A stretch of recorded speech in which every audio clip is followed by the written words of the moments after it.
اعوذ باللہ من الشیطان الرجیم بسم اللہ الرحمن الرحیم رب اشرح لی صدری ویسر لی امری واحلل عقدۃ من لسانی یفقهوا قولی واجعل لی وزیرا من اہلی رب زدنی علما رب زدنی علما رب زدنی علما آمین بسم اللہ الرحمن الرحیم۔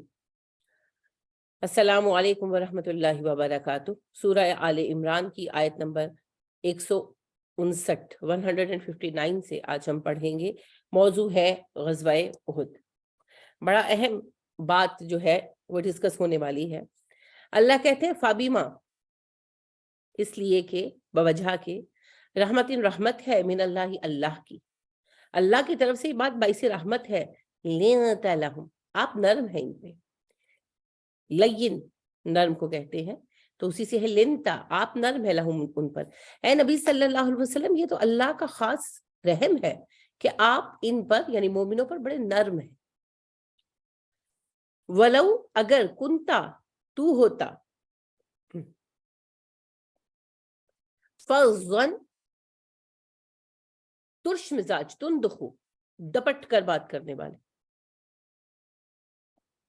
غلیظ القلب، غلیظ کہتے ہیں سخت کو، عربی میں غلظ کا مطلب ہوتا ہے شدت، تو غلیظ اس کا مبالغہ ہے، بہت شدید۔ اردو میں غلیظ کہتے ہیں گندے کو، وہ اردو کا معنی ہے، عربی کا نہیں۔ عربی میں گندے کو کہتے ہیں خبیث، جن معنوں میں ہم غلیظ استعمال کرتے ہیں عربی کا لفظ خبث اور خبیث استعمال ہوتا ہے۔ غلظ اور غلیظ کا معنی ہے عربی زبان میں شدید، غلظ کا معنی ہے شدید، غلیظ اس کا مبالغہ ہے، بہت سخت، شدید ترین۔ القلب، دل، غلیظ القلب، دل سخت ہوتا، سخت دل ہوتے۔ لانفضوا، منتشر ہو جاتے، فاضواد، بکھر جانا، چھٹ جانا، بھاگ جانا، من حولک، آپ کے ارد گرد سے۔ اگر آپ تندخو ہوتے، تندخو ہوتا ہے، فض ہوتا ہے وہ بندہ جس کی زبان سخت ہوتی ہے، اور دل بھی سخت، زبان بھی سخت، دل بھی سخت۔ بعض لوگ ہوتے ہیں نا زبان کے سخت ہوتے ہیں، دل کے اچھے ہوتے۔ بعض جو ہے ان کے دل میں کینہ ہو تو وہ زبانیں میٹھی رکھتے ہیں، تو گزارا چل جاتا ہے دونوں صورتوں میں۔ لیکن جس بندے کا دل بھی سخت ہو، زبان بھی سخت ہو، اس کے ساتھ چلنا بہت مشکل ہے۔ تو اللہ کہتے ہیں اگر آپ ایسے ہوتے کہ زبان کے سخت ہوتے اور دل کے بھی سخت ہوتے تو یہ آپ کے ارد گرد سے چھٹ جاتے، منتشر ہو جاتے، لوگ آپ کے پاس نہ آتے، آپ سے محبت نہ کرتے، بھاگ جاتے۔ سب سے پہلے تو اس آیت کا بیک گراؤنڈ سمجھنے کی ضرورت ہے۔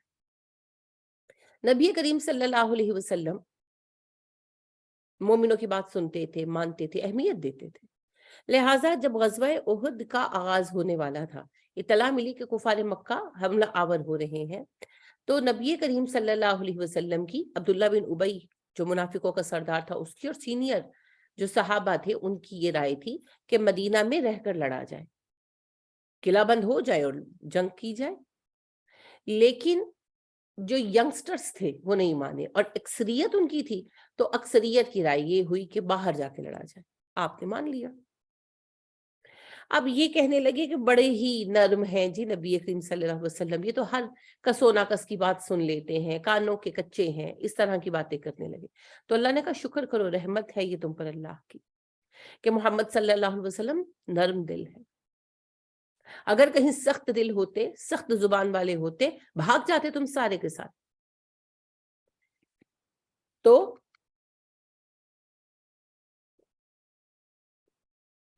شیخ سعدی کا ایک قول ہے، وہ کہتے ہیں حاسد کو ہنر بھی عیب دکھائی دیتا ہے۔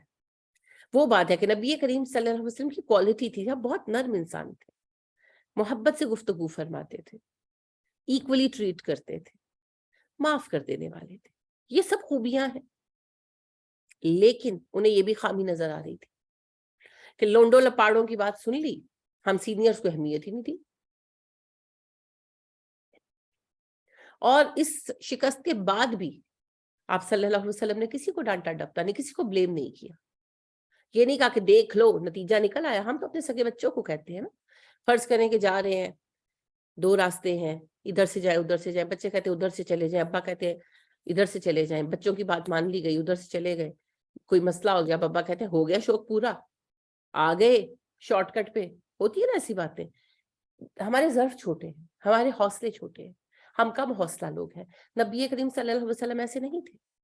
اب وہ اکثریت جس نے اصرار کیا تھا کہ میدان میں چل کے لڑتے ہیں، اور آپ صلی اللہ علیہ وسلم کی رائے کے اپوزٹ رہے تھے، اب ان کے دلوں کے اندر یہ احساس ندامت پیدا ہوا کہ ہم نے کہا ہم جنگ ہار گئے، نبی کریم صلی اللہ علیہ وسلم بھی زخمی ہوئے، اور اتنی بڑی مصیبت ہمارے اوپر آن گری، تو ذمہ دار تو ہم ہیں. وہ اپنے اندر یہ ندامت محسوس کر رہے تھے. لیکن نبی کریم صلی اللہ علیہ وسلم نے کسی کو کچھ بھی نہیں کہا، کیونکہ دراصل جو ہونا ہوتا ہے وہ اللہ کے حکم سے ہوتا ہے. ہم لوگوں کی عادت ہے اچھا ہو جائے تو جو ہے ہم کہتے ہیں جی یہ تقدیر میں تھا، برا ہو جائے تو ہم کہتے ہیں فلانے نے کیا فلانے نے کیا. نہیں، اللہ کا حکم ہوتا ہے، جیسے آپ نے پڑھا بھی. تو نبی کریم صلی اللہ علیہ وسلم پہلے ہی کی طرح شفیق تھے، بلکہ اور شفیق ہو گئے، کیونکہ اتنا بڑا حادثہ تھا. آپ اور نرمی سے سب سے پیش آ رہے تھے. اب ان کو اس کی بھی تکلیف ہو گئی. تو اللہ نے کہا یہ تو اللہ کا فضل ہے، اللہ کی رحمت ہے کہ نبی کریم صلی اللہ علیہ وسلم بڑے نرم مزاج انسان، تم ان کی محبت کی وجہ سے جڑے ہوئے ہو ان کے ساتھ. اگر سخت مزاج ہوتے نبی کریم صلی اللہ علیہ وسلم، تم لوگ بھاگ جاتے. تو دیکھیے پھر ہر چیز نرمی پر آ کر ختم ہوتی ہے. بچوں کو اپنے ساتھ جوڑنا ہے، نرمی برتیے، محبت کیجیے ان سے، نرم بات کیجیے. فاعفو، بس معاف کیجیے، عنہم، انہیں معاف کر دیجیے. یعنی کہ اگر دل میں کوئی رنجش ہے تو معاف کر دیجیے. وَاسْتَغْفِرْ لَهُمْ، بخشش مانگیے ان کے لیے. وَشَاوِرْهُمْ فِي الْأَمْرِ، اور کام میں ان سے مشورہ لیتے رہیے. ان کے لیے دعائے استغفار کریں. ہوتا ہے نا بعض اوقات بچے ہم بڑوں کو جواب دے دیتے ہیں، اب ہم خود تو معاف کر دیتے ہیں لیکن ان کا وہ گناہ تو لکھا جا چکا ہے نا. تو پھر استغفار کرنی چاہیے کہ اللہ میرے بچے نے میرے آگے جو زبان چلائی تو معاف کر دے، یا کوئی بھی اور بات اپنی من مانی کی کچھ بھی کیا اسے معاف کر دے، تاکہ راستوں کی مصیبتیں دور ہو. تو نبی کریم صلی اللہ علیہ وسلم کو اللہ نے کہا ایک تو درگزر کیجیے مومنوں سے. تو یہاں ایک بہت اچھا اصول پتہ چل رہا ہے. دیکھیں جنگ ہار جانے سے بڑا نقصان کیا ہو سکتا ہے. تو جب ایک مومن خلوص نیت سے مشورہ دے دوسرے مومن کو، اور اس پر عمل کرنے سے نقصان ہو جائے، تو دل میں رنج تو آئے گا، ہم انسان ہیں، تو معاف کر دے دوسرے کو، عفو سے کام لو. بس تغفر لہم، پھر ایک دوسرے کے لیے استغفار کرو کہ اس کی بات سے یا اس کے کام سے جو مجھے رنج ہوا، یا اس نے غلط کام کر بیٹھا، یا اس سے یہ غلطی ہوگی، تو اللہ اسے معاف کر دے. وَشَاوِرْهُمْ فِي الْأَمْرِ، کاموں میں ان سے مشورہ لیا کرے.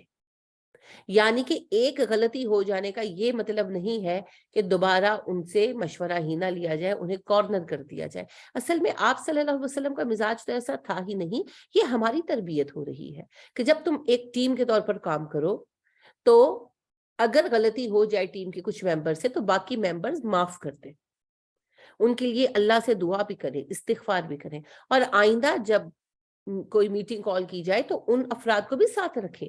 یہ نہ کہیں کہ بھئی یہ تو کچھ کر ہی نہیں سکتے. ہم تو اپنی سگی اولادوں کے ساتھ کرتے ہیں نا. ایک بچہ کوئی مشورہ دے، وہ غلط نکل آئے، بچہ مطلب کہ بیٹا وغیرہ ویسے بے شک جوان ہو، وہ مشورہ دے وہ غلط نکل آئے، تو دوبارہ وہ بات کریں تو کہتے ہیں ہاں تو بڑا سمجھدار ہے، دیکھیے تیری سمجھداری.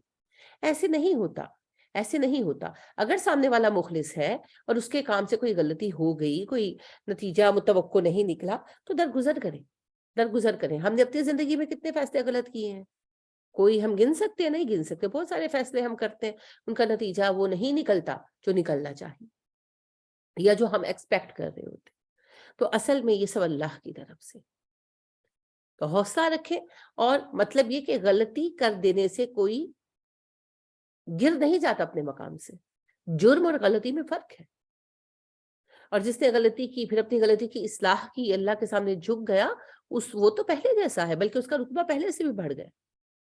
تو آئندہ بھی مشورے لیجیے ان سے. فَإِذَا، پھر جب عزمتا، پختہ ارادہ کر لے آپ، فتوکل، بھروسہ کیجیے، اللہ، اللہ پر. اور جب آپ ایک پختہ فیصلہ فرما لیں تو اللہ پر بھروسہ کریں. بہت سادہ سی بات ہے جی.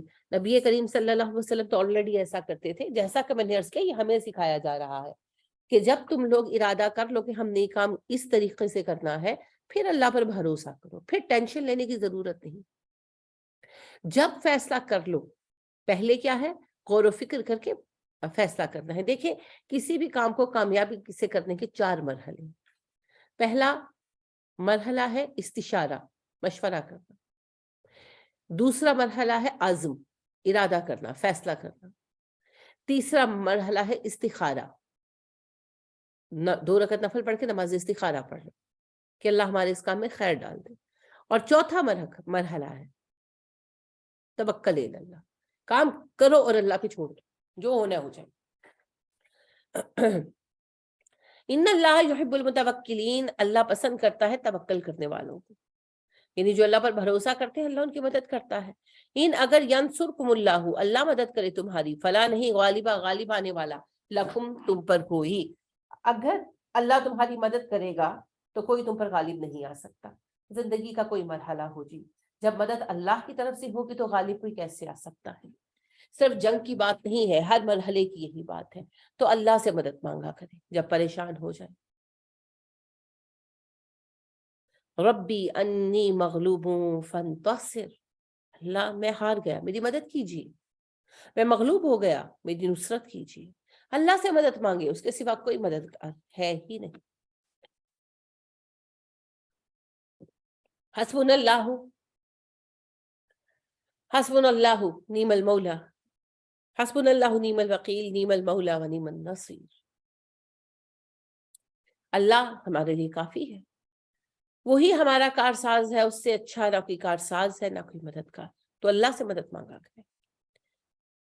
وَإِنْ، اور اگر يَخْذُلْكُمْ، وہ تمہیں چھوڑ دے، فمن، تو کون ہے، ذَلَّذِي، جو، يَنْصُرُكُمْ، مدد کرے گا، مِن بَعْدِهِ، اس کے بعد. اگر اللہ تمہیں چھوڑ دے تو پھر کون ہے اس کے بعد جو تمہاری مدد کرنے آئے گا؟ کوئی نہیں ہے ہی نہیں. کوئی تو آئے گا کہاں سے؟ صرف وہ ایک ہے، نہ کوئی ہے نہ کوئی آنے والا ہے. لہٰذا اللہ سے مدد طلب کرے. وَعَلَى اللَّهِ فَلْيَتَوَكَّلِ الْمُؤْمِنُونَ، مومنوں کو اللہ پر ہی بھروسہ کرنا چاہیے، کیونکہ بھروسہ کرنے کو اللہ پسند کرتے ہیں. اچھا بھروسہ کیا ہے؟ توکل کیا ہے؟ ہاتھ پیر توڑ کر بیٹھ جانا؟ بالکل نہیں. نبی کریم صلی اللہ علیہ وسلم سے ایک صحابی نے سوال کیا، اے اللہ کے رسول صلی اللہ علیہ وسلم، توکل کیا ہے؟ کیا توکل یہ ہے کہ میں اپنا اونٹ کھلا چھوڑ دوں اور توکل کروں کہ اللہ اس کی حفاظت کریں گے؟ آپ نے فرمایا نہیں. توکل یہ ہے کہ پہلے اپنا اونٹ مضبوطی سے باندھو، پھر اللہ سے امید کرو کہ اللہ مدد کرے گی. تو اپنا جو بھی کام ہے اس کی پوری تیاری کریں، پھر اللہ سے امید رکھیں اللہ مدد کرے گا. تو توکل اللہ پر ہونا چاہیے. کافر ہو تو شمشیر پہ کرتا ہے بھروسہ، مومن ہو تو بے تیغ بھی لڑتا ہے سپاہی. اس بات میں بھی بات یہی ہے، توکل اللہ پہ ہونا چاہیے. توکل، تیاری پوری کرے اور بھروسہ ساز و سامان پر یا تعداد پر نہیں، اللہ پر کرے. وما، نہیں کانا ہے لنبی، کسی نبی کے لیے، ان یغل، کہ وہ خیانت کرے. کسی نبی کے لیے ممکن ہی نہیں کہ وہ خیانت کرے. نبی خائن نہیں ہو سکتے. جو دنیاوی مال میں خیانت کرنے والا ہو وہ اللہ کی امانت کہاں آگے پہنچائے گا؟ اللہ خائنوں کو اپنا نبی منتخب نہیں کرتا. نبی کریم صلی اللہ علیہ وسلم نے مال غنیمت تقسیم کرنا تھا نا، مال غنیمت کو لے کر ہی یہ سارا مسئلہ پیدا ہوا. تو یہاں اللہ کوسچن ریز کر رہے ہیں کہ کیا تمہیں کوئی شک تھا کہ مال غنیمت پہ تمہیں حصہ صحیح نہیں ملے گا؟ غل اصل میں کہتے ہی مال غنیمت پہ خیانت کو ہے، ہر خیانت کو نہیں کہتے. ٹھیک ہے، مال غنیمت میں جو چوری کی جائے اسے غل کہتے ہیں. تو اللہ کہتے ہیں تمہیں کیا لگا کہ نبی اکرم صلی اللہ علیہ وسلم تمہارا حق نہیں دیں گے؟ مال غنیمت میں کوئی کمی بیشی ہو جائے گی، ایسا لگا تمہیں؟ تو نبی تو خائن نہیں ہوتے. ومن، جو یغلل، زیادتی کرے گا، خیانت کرے گا مال غنیمت میں، یا کھلائے گا بیما، اس کو جو غلہ اس نے خیانت کی، یوم القیامتی، قیامت کے دن. جو خیانت وہ کرے گا اسے قیامت کے دن لے کر آئے گا. یعنی کہ جس نے جو خیانت کی ہے وہ اس کے پر لدی ہوئی ہوگی اور اس کے ہمراہ قیامت کے دن لایا جائے گا. تو اللہ سبحانہ و تعالیٰ کہتے ہیں قیامت کے دن ہر کوئی اپنی خیانت کے بوجھ کے ساتھ حاضر ہوگا، اور نبی تو مقربین میں سے ہے، وہ خیانت نہیں کر سکتے. ثم پھر توفا دیا جائے گا پورا پورا کل نفس ہر نفس کو ما کسبت جو اس نے کمایا، پھر ہر بندے کو اس کے اعمال کا پورا بدلہ ملے گا، یعنی جس نے اچھا کیا اسے اچھا بدلہ ملے گا، جس نے برا کیا اس کو برا بدلہ ملے گا۔ وہم لا یظلمون، وہ ظلم نہیں کیے جائیں گے، قیامت کے دن کسی پر ظلم نہیں ہوگا، البتہ سب کو اپنے اعمال کا بدلہ ملے گا۔ تو خائن اپنے خیانت کے بوجھ کے ساتھ آئیں گے اور انہیں اس کی سزا دی جائے گی۔ اللہم انی اعوذ بک من ذالک۔ افمن اتبع، تو بھلا وہ بندہ جو پیروی کرتا ہو رضوان اللہ، اللہ کی رضا کی، کمم اس کی طرح ہو سکتا ہے جو با پلٹے بسخط، ناراضگی کے ساتھ، من اللہ، اللہ کی، وما واہ جہنم، اور اس کا ٹھکانہ بھی جہنم ہو۔ بھلا ایک شخص جو اللہ کی رضا کا پیروکار ہو وہ اس بندے کے جیسے اعمال کیسے کر سکتا ہے جو اللہ کی ناراضگی لے کر پلٹے اور اس کا ٹھکانہ جہنم ہو، وہ بھی المصیر، وہ جہنم جو بدترین ٹھکانہ ہے۔ یعنی کہ دو کیریکٹرز ہیں یہاں پر، کیریکٹرز یعنی کہ کردار، ایک طرف نبی کا کردار ہے کہ ایک ہر نبی کی پوری زندگی اللہ کی رضا کے حصول میں صرف ہوتی ہے، اور دوسری طرف مال غنیمت کا چور ہے، جو مال غنیمت کو کھا جاتا ہے، اس پہ بددیانتی کرتا ہے، اسے اللہ کی رضا کی کوئی پرواہ نہیں ہے، وہ صرف دنیا کمانا چاہتا ہے۔ تو اللہ کہتے ہیں ایک طرف نبی ہے جو اللہ کی رضا کے لیے جان تک قربان کرنے کو تیار ہے، دوسری طرف مال غنیمت کا چور ہے جسے اللہ کی ناراضگی کی کوئی فکر نہیں ہے۔ بھلا یہ دونوں برابر ہو سکتے؟ یہ دونوں برابر نہیں ہو سکتے۔ نبی مقربین میں سے ہیں اور مال غنیمت کے چور جو ہیں وہ جہنمی ہیں، تو یہ دونوں برابر کیسے ہو سکتے؟ یعنی ایک نبی میں خیانت نہیں پائی جا سکتی اور کسی خائن کو اللہ نبی نہیں بناتا۔ ہم درجات عند اللہ، ان کے درجے اللہ کے ہاں مختلف ہیں، یعنی ایک طرف نبی ہیں جن کا درجہ سب سے عظیم ہے، اور دوسری طرف مال غنیمت کا چور ہے، اس کا درجہ تو بہت گرا ہوا ہے۔ اس کے آپ یوں سمجھ لیجئے اس معاملے کو کہ ایک غلام تھے جو نبی کریم صلی اللہ علیہ وسلم کو کسی نے تحفتاً پیش کیے تھے، مسلمان ہو گئے تھے، آپ صلی اللہ علیہ وسلم کے ساتھ خیبر کے غزوے میں شریک تھے، تو سامان ان لوڈ ہو رہا تھا، کیمپ لگا رہے تھے، تو ایک اندیکھا تیر آیا اور ان کی گردن میں لگا اور وہ شہید ہو گئے۔ تو نبی کریم صلی اللہ علیہ وسلم کے صحابہ کہنے لگے کہ کتنے خوش نصیب ہے نا، جنگ سے پہلے ہی شہادت پالی۔ آپ نے فرمایا مگر میں تو ان پر آگ کی چادر برستے دیکھ رہا ہوں، انا للہ و انا الیہ راجعون۔ اب یہ تھا کہ غزوہ خیبر جو ہے نا، یہ ایک جنگ نہیں تھی، جنگوں کی ایک سیریز تھی، چھوٹے چھوٹے قلعے تھے جن کو فتح کرتے ہوئے آگے بڑھ رہے تھے، تو پیچھے کی جنگیں ہو چکی تھی۔ تو آپ صلی اللہ علیہ وسلم نے فرمایا کہ میں تو اس پر آگ کی چادر برستے دیکھ رہا ہوں، کیونکہ اس نے مال غنیمت میں سے 2 تسمے چوری کیے تھے۔ تسمے، اس زمانے میں جوتے ایسے نہیں ہوتے تھے جیسے آج ہوتے ہیں، اس زمانے میں لکڑی کے جوتے ہوتے تھے جنہیں کھڑاؤں کہا جاتا ہے، یا پھر چمڑے کے ٹکڑے ہوتے تھے، اوریجنل چمڑا جو جانوروں کی کھال ہوتی ہے، جس کو صاف صوف کر کے تو وہ باندھ لیتے تھے۔ اب ظاہر ہے کہ لکڑی کے جوتوں کو باندھنے کے لیے بھی اور وہ لیدر کو باندھنے کے لیے بھی وہ ڈوری باندھ لیتے تھے، اوپر تسمہ باندھ لیتے تھے جو بٹا ہوا سوت ہوتا تھا، تو ضرورت کی چیز تھی، انہوں نے لے لیے وداؤٹ پرمیشن، اٹھا لیے۔ تو اس کی وجہ سے آپ فرما رہے ہیں کہ میں نے اس پر آگ کی چادر برستے دیکھی، انا للہ و انا الیہ راجعون۔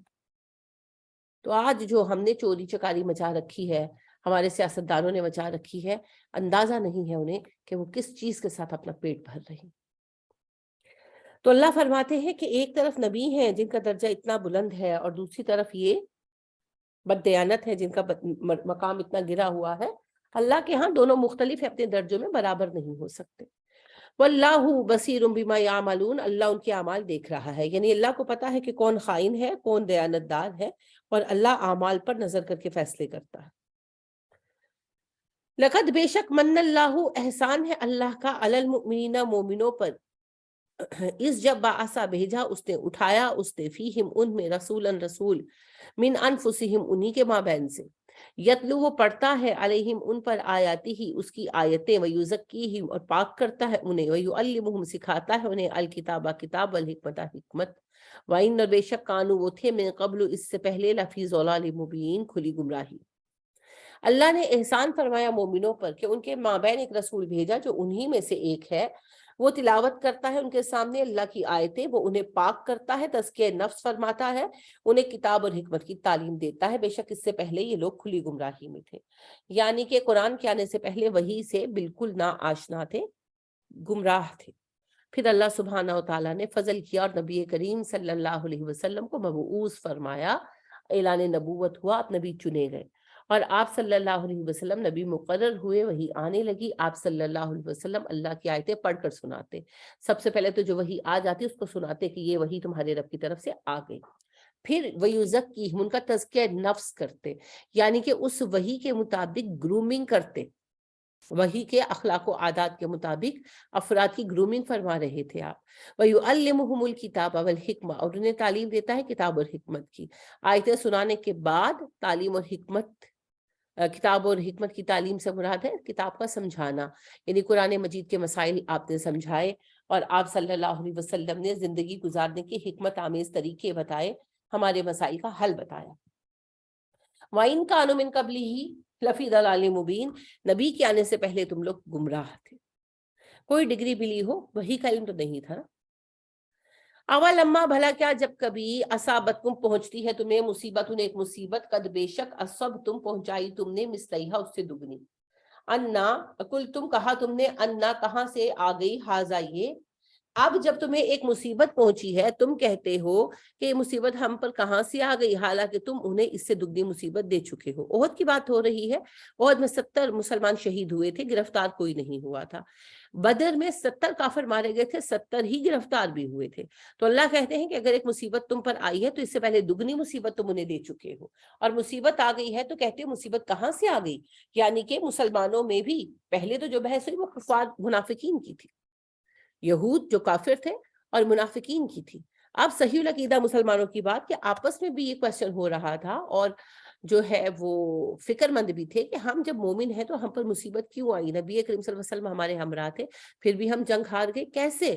اللہ کہتے ہیں کل فرما دیجئے، ہوا من عند انفسکم، یہ تمہارے نفسوں کی کمائی، اللہ نے تو فتح دے دی تھی، لالچ میں پڑے مسلمان اور نتیجہ نکلا کہ جنگ ہار گئے، تو اللہ نے کہا تمہاری اپنے ہاتھوں کی کمائی ہے، تمہارے نفسوں کی کمائی ہے، تمہاری وجہ سے آئی۔ ان اللہ علی کل شیء قدیر، اللہ ہر بات پر قادر ہے۔ اگر اللہ فتح دے سکتا ہے تو نافرمانی پر اللہ فتح چھین بھی سکتا ہے، وہ ہر بات پر قادر ہے۔ وما، جو اصابکم پہنچا تمہیں، یوم التقى الجمعان، اس دن جب آمنے سامنے ہوئی دو جماعتیں، فباذن اللہ، وہ اللہ کے حکم سے تھا۔ جب دو گروہ آمنے سامنے ہوئے احد کا دن، اس دن تم پر جو مصیبت آئی وہ اللہ کے حکم سے آئی، یعنی کہ اللہ نے تمہارے لیے اس آزمائش کو مقدر کر دیا تھا۔ کیوں؟ وَلِيَعْلَمَ الْمُؤْمِنِينَ، تاکہ اللہ مومنوں کو آزما لے، وَلِيَعْلَمَ الَّذِينَ نَافَقُوا، اور انہیں بھی جو منافق ہیں۔ اللہ تو آلریڈی جانتے ہیں، اللہ منافقوں کی پول کھولنا چاہتے تھے، یہ بھی احد کی شکست کی ایک ریزن تھی۔ جب ہارے تو منہ کھل گئے ان کے، بتایا نا میں نے کہ باتیں کرتے تھے، کر رہے تھے کہ بھئی اتنے ہی اللہ کے رسول تھے تو جنگ کیوں ہار گئے، اتنے ہی حق پر ہو تو جنگ کیوں ہار گئے، ایسی باتیں کر رہے تھے۔ وکیلا، کہا گیا لہم انہیں، تعالوا، آؤ، قاتلوا، جنگ کرو، فی سبیل اللہ، اللہ کی راہ میں، اب ادفعوا، یا دفاع کرو۔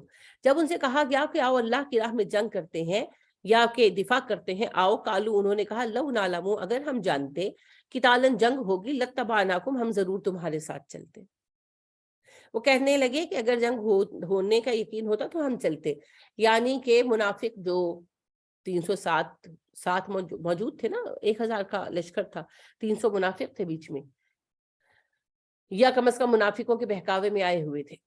تو جب ان کو روکنے کے لیے کہا گیا کہ بھئی رک جاؤ، کیوں جا رہے ہو اس طرح، ایک دم سے تو اٹھ کر نہیں نا چلے گئے، 300 لوگ ایک گروہ ہوتا ہے۔ تو صحابہ نے ساتھیوں نے روکا کہ اس طرح کیوں کر رہے ہو، تو کہنے لگے جنگ کا کوئی امکان نہیں ہے، اگر جنگ کا امکان ہوتا تو ہم رک جاتے، ہمیں نہیں لگتا کہ جنگ ہوگی، حالانکہ دونوں لشکر میدان جنگ میں موجود تھے۔ ہم للکفری، وہ تھے کفر سے، یومئذ، اس دن، اقرب، زیادہ قریب، منہم، ان سے، للایمان، ایمان کی نسبت، اس دن وہ ایمان کی نسبت کفر کے زیادہ قریب تھے، یعنی جب وہ ایسی باتیں کہہ رہے تھے، بہانے بنا رہے تھے، تو وہ کفر کے زیادہ قریب تھے، کفر ان پر زیادہ غالب تھا۔ یقولون، کہتے تھے، بھی افواہہم، اپنے منہ سے، ما لیسا، جو نہیں تھا، فی قلوبہم، ان کے دلوں میں، اپنے منہ سے وہ باتیں کہہ رہے تھے جو ان کے دلوں میں نہیں تھی۔ کیا مطلب؟ یعنی منہ سے کہہ رہے تھے کہ ہم تو جنگ کرنا چاہتے ہیں، جنگ کا امکان ہی نہیں ہے، اس لیے نہیں آئے، اس لیے نہیں رک رہے۔ اللہ نے کہا بکواس کرتے ہیں، جھوٹ بولتے ہیں، یہ کہنا ہی نہیں چاہتے سچ، ان کے دل میں یہی ہے کہ جنگ ہو تم لوگ ہار جاؤ، اسی لیے یہ چال چل رہے ہیں تمہارے ساتھ۔ واللہ، اللہ عالم، زیادہ جانتا ہے، بما یکتمون، جو وہ چھپاتے ہیں، جو کچھ وہ چھپاتے ہیں اللہ سے بہتر جانتا ہے۔ کیا چھپاتے ہیں وہ؟ کیا جانتا ہے اللہ؟ وہ چھپاتے ہیں اپنا نفاق، اور اللہ اس نفاق سے واقف ہے۔ الذین، وہ لوگ جنہوں نے قالوا کہا لاخوانہم، اپنے بھائیوں کو، وقعدوا، اور خود بیٹھ گئے، لو، اگر اطاعونا، وہ اطاعت کرتے ہماری، ما قتلوا، مارے نہ جاتے۔ ایک گروہ تمہارے مابین ان افراد کا تھا جو خود تو گھروں میں بیٹھے ہوئے تھے اور اپنے بھائیوں سے بھی کہتے تھے بیٹھ جاؤ، مگر وہ جنگ میں گئے، مارے گئے، تو کہنے لگے کہ اگر ہماری بات مانتے قتل نہ ہوتے۔ ایک تو یہود تھے، پھر منافقوں کا گروہ تھا۔ اب جو منافق تھے وہ تو عرب ہی تھے نا، خود تو جنگ میں گئے نہیں، اور دوسری طرف اپنے قبیلے کے، اپنی جان پہچان کے لوگوں کو بھی اکساتے رہے کہ مت جاؤ مت جاؤ۔ تو جو صحیح عقیدہ مومن تھے وہ تو گئے سارے۔ اب اللہ کا حکم، یہ آزمائش آئی، 70 لوگ شہید ہو گئے، تو یہ کہنے لگے ہماری بات مانتے تو قتل نہ ہوتے، بچ جاتے۔ کل فرمائیے، فَدْرَوْا، ہٹا کر دکھانا، ان انفسکم، اپنے نفسوں سے، الموتا، موت کو، کنتم، اگر تم ہو، صادقین، سچے۔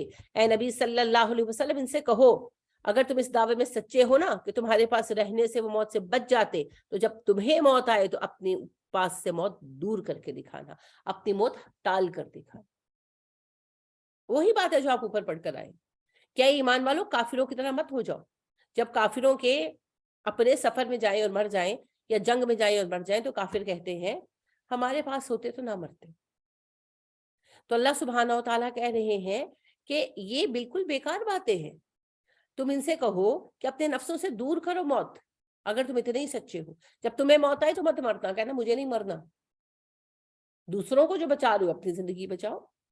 اور اگر تم موت کو نہیں ٹال سکتے، اور کوئی نہیں ٹال سکتا، تو پھر جہاں جس کا وقت ہے وہ پہنچ جائے گا۔ ابھی آپ نے اوپر آیت پڑھی ہے کہ اللہ سبحانہ و تعالیٰ نے فرمایا تم اپنے گھروں میں بیٹھے ہوئے ہوتے تو جس کے مرنے کا وقت آتا وہ نکل کر اپنی قتل گاہ پر پہنچ جاتا۔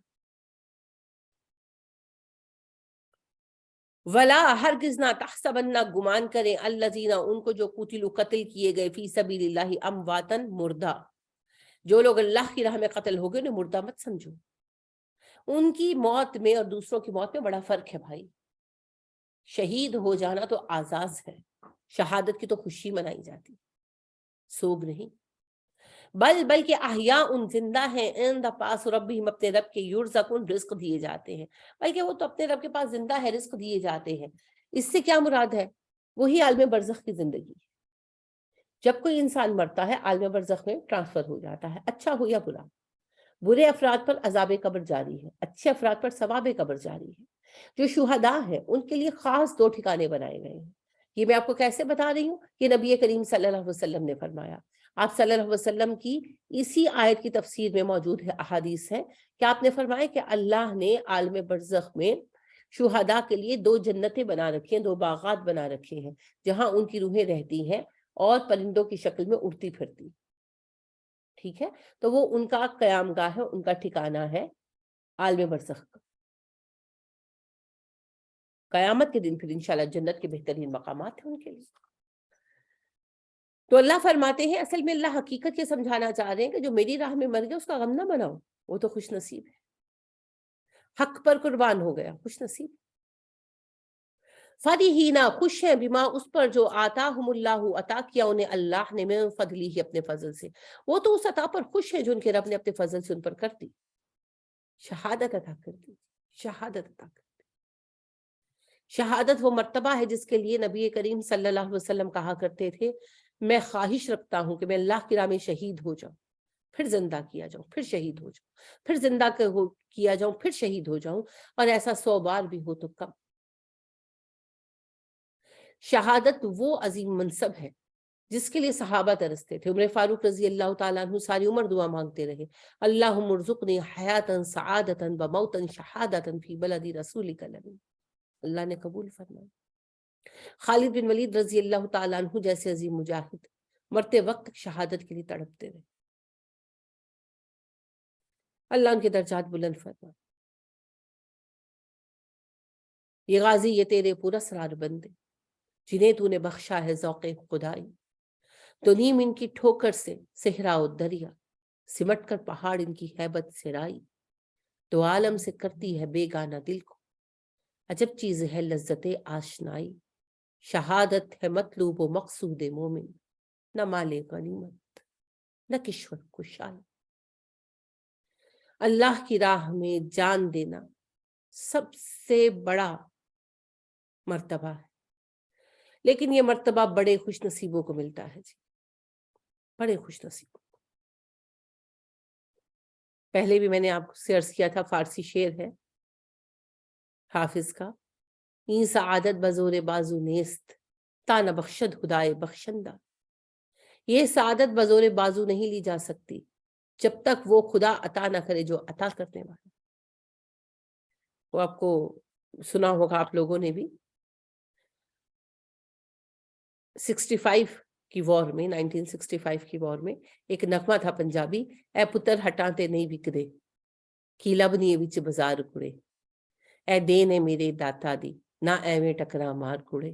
تو یہ بالکل سچ ہے، اللہ کی راہ میں جان لٹانے والے اور اللہ کی راہ میں جان لٹانے کی سعادت یہ سب کو نہیں ملتی، یہ اس کا انتخاب ہے، اس کی نظر کرم ہے، جس پر ہو جائے، وہ جس سے راضی ہو جائے اسے شہادت عطا ہوتی ہے۔ تو اللہ فرماتے ہیں وہ بہت خوش ہے اپنے رب کی عطا سے، بہت خوش ہے۔ نبی کریم صلی اللہ علیہ وسلم فرماتے ہیں ہر انسان مرنے کے بعد، نیک انسان مرنے کے بعد دنیا میں نہیں آنا چاہتا، اللہ کی رحمتیں پاتا ہے نا آخرت میں، عالم برزخ میں، تو دنیا میں نہیں آنا چاہتا سوائے شہداء کے۔ شہداء پھر دنیا میں آنا چاہتے ہیں تاکہ پھر اللہ کی راہ میں جنگ کرے، پھر شہید ہو اور وہ لذت پائیں جو وقت شہادت انہیں حاصل ہو۔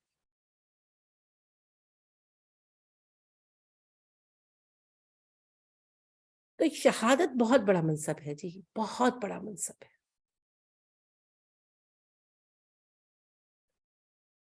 تو پھر جو شہید ہو گئے عالم برزخ میں ان کی انعامات بھی بہت بڑے، تو اللہ کہتے ہیں وہ تو خوش ہیں، اپنے رب کے عطا کردہ فضل سے خوش ہیں،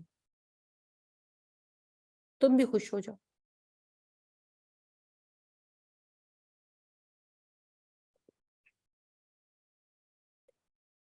آج ہم اپنے بچوں کو دین پر قربان کیا کریں گے جی؟ آج اگر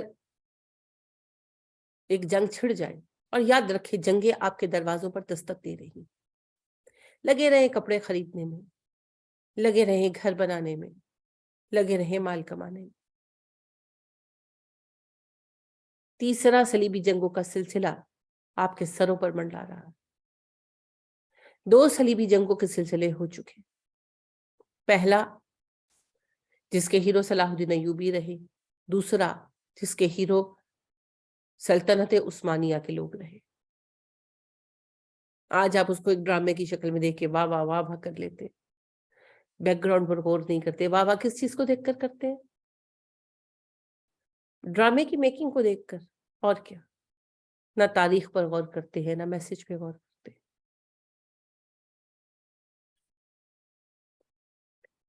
جو بھی صورتحال ہے، یہ تیسری صلیبی جنگوں کا آغاز ہے جی، اور یہ ہونی ہے، آپ ان کو ٹال نہیں سکتے۔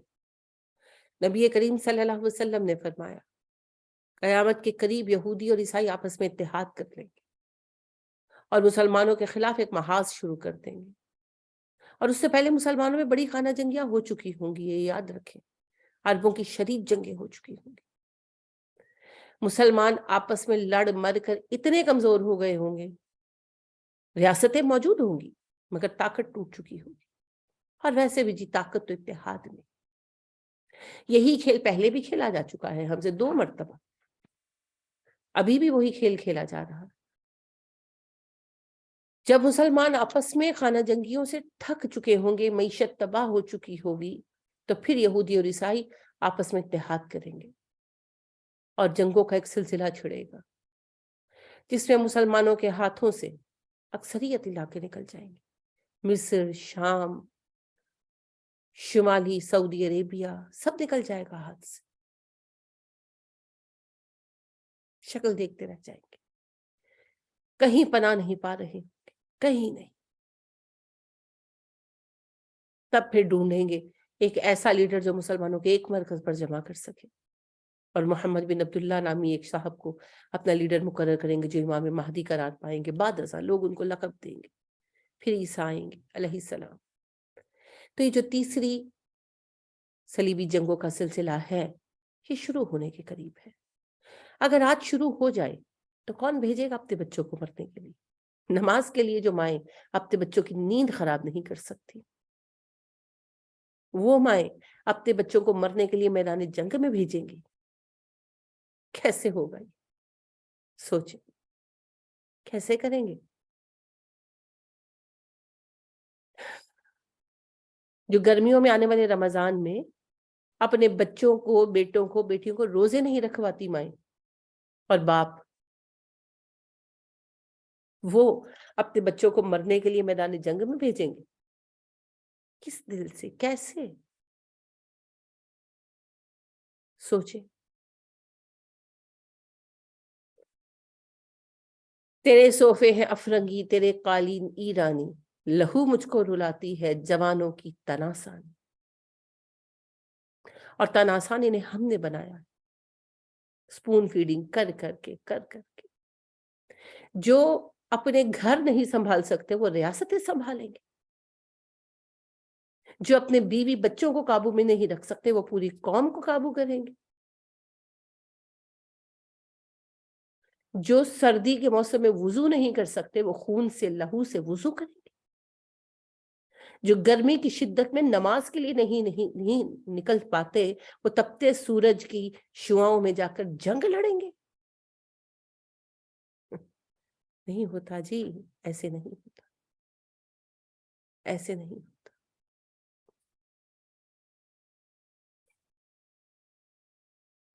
اس مقصد سے بہت دور نکل آئے ہیں ہم جس کے لیے ہمیں پیدا کیا گیا، اٹھایا گیا۔ ہمیں نہ وقت کی نزاکت کا احساس ہے، نہ سیاسی مسائل کا، نہ سماجی مسائل کا، اور نہ ان حقائق کا جو قرآن اور حدیث میں بیان ہو چکے ہیں۔ ہم آخری دور کے لوگ ہیں،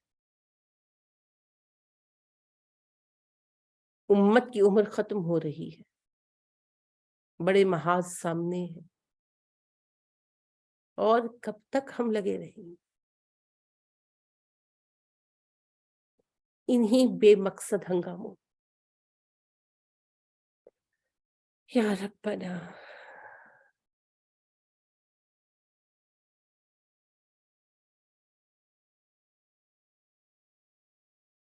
نعمتیں ہیں، خوشخبریاں ہیں ان کے لیے جو اللہ کی راہ میں جان دیں۔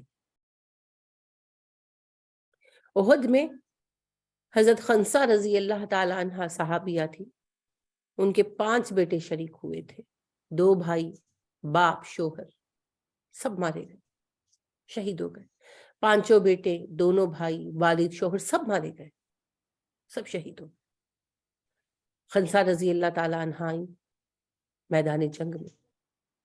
جب یہ اطلاع پہنچی مدینہ کہ نبی کریم صلی اللہ علیہ وسلم شہید ہو گئے ہیں، خنسہ رضی اللہ تعالی عنہ آئیں مدینہ سے احد۔